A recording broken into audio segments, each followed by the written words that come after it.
Ha, sanibonani South Africa. Uyazi yasiphoxa president yakithi eSouth Africa.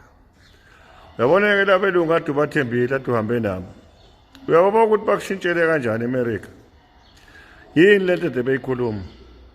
ngo-MK ne-EFF. Ungakuvumela lokho ukuthi bathi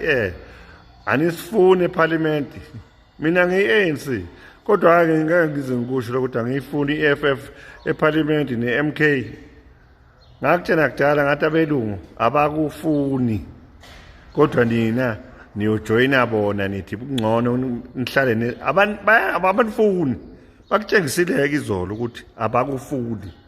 yazi nabo Rupert la ungcono ngisho Rupert ukawakhuluma kangconywana napho ani else bathola imali ngenxa yokudlala igolf ngoba babelifundela eSouth Africa batheni bathi bahlala emaplazini kodwa banamafensi abaphezulu basabani ubugebengu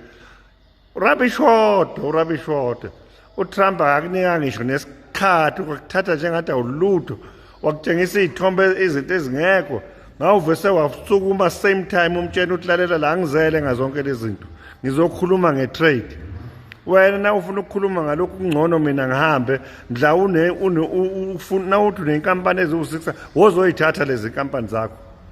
na uvale ne-embassy yethu lapha eAmerica ungene endizeni ubuye nabantu bakithi lapha eAmerica ubuye nabo sibone ukuthi athi ezowalanda yini lamafema akhe awu600 abuyele eAmerica nathi sivale konke simnika khona wangazi inathi umncengo uZuma wayengcono kabi wamtshena straight uObama wathi elalela la mina njengoba ngila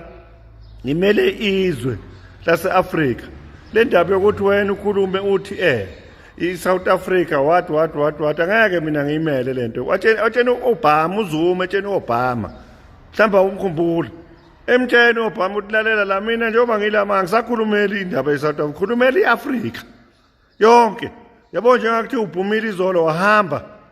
wamshiya kanjalo uTrump wonke Afrika athi zokuphakamisela ikusalute ukuthi hayi uyinsizwa awulamhlanje awulutho lamhlanje uyiphoxele nje yabona abelungu ade uhamba nabo bakudayisile lento ade kwasangisho ukuthi lento eniyenzayo nibulala i-ANC kusho ukuthi nina inhloso yenu ukubulala nje i-ANC ngoba nahamba nayosayina ngazi yini naniyisayina no-DA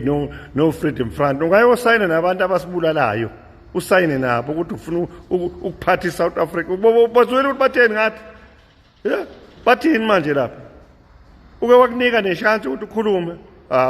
wazoyiphoxa mfowethu hayi wazoyiphoxa i-ANC.